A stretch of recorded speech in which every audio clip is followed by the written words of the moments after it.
Hello, everybody. In education, we deal with some very complex, challenging problems. One of my mentors calls them wicked problems. One such is inequities in our institutions. When it comes to equity, Ben Simone and Polkinghorne have talked about three facets. One being representational. Who's in the race? When did they get to start the race? And do they actually finish the race? Another one is resource equity. And so resource equity doesn't have a lot to do with money. It has more to do with what do you need and when do you need it? And those two questions are very critical. What do you need and when do you need it? And that opportunity is what equity is all about. The third facet is equity-mindedness. So it's not enough for me to stay with my group and ask those questions, but I need to be, as a professional, able to go to other groups that I don't identify with and ask, what do you need and when do you need it?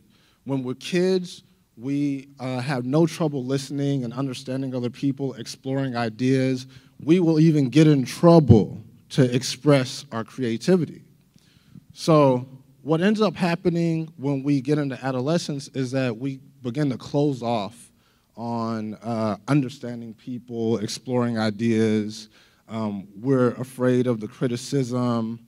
Baxter Magolda has a self-authorship theory that is amazing that talks about this transition specifically in college.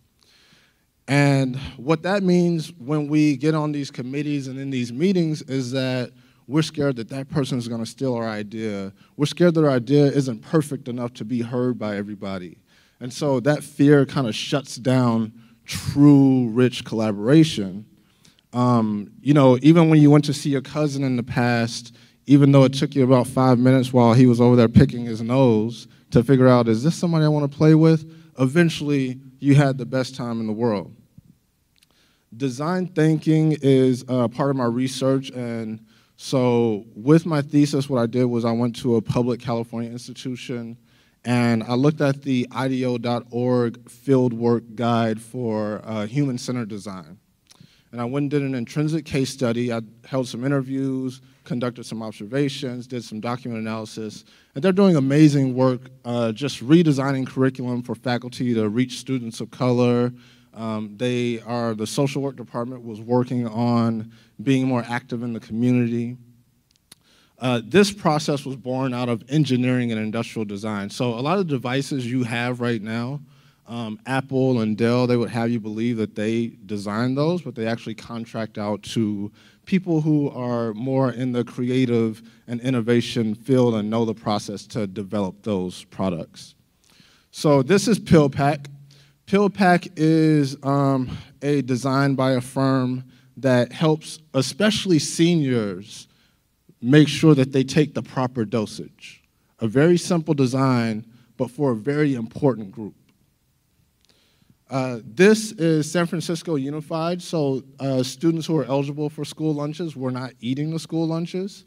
And so a design firm worked with them, took them through a creative process, talked to cafeteria workers, talked to the students. Now they get to select 3 options. If they don't select an option, they get cold lunch options, and the rate of lunch is up 90%. This is in Peru. These women are having to travel a long way to get water to wash clothes, and so through this creative process, a group of college students at a design school, they built this drum where they can pedal and wash clothes and refilter the water to repurpose it so that they don't have to travel so far with soaking wet clothes.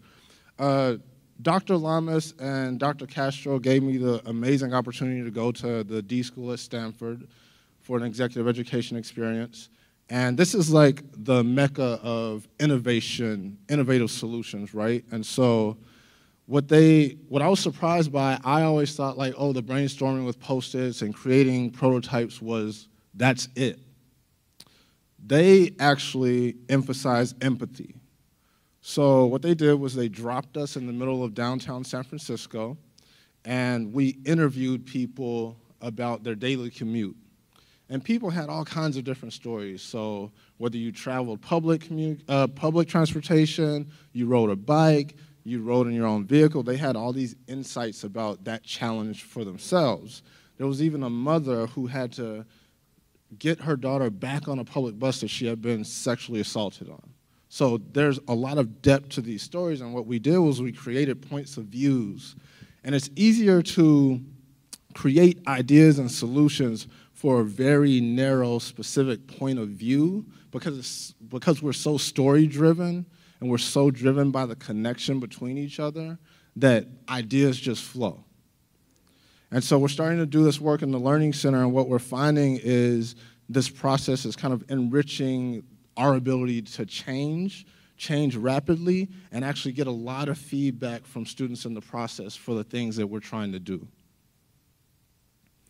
So after we do these POVs, then you kind of, like the little girl that wrote on the wall, you develop your own ideas, like you write out on your own wall, you cut the wall out, and then you come to a group and everybody else has a wall, but because your idea has already been submitted, you come and you're able to create a beautiful home with everyone because everybody's voice is heard.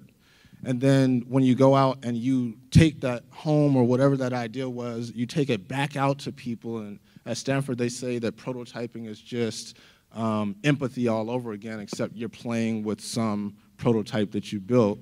I think if we change the way we do meetings to be more like this, more inclusive of ideas, that we're going to create custom solutions that students can feel. Thank you.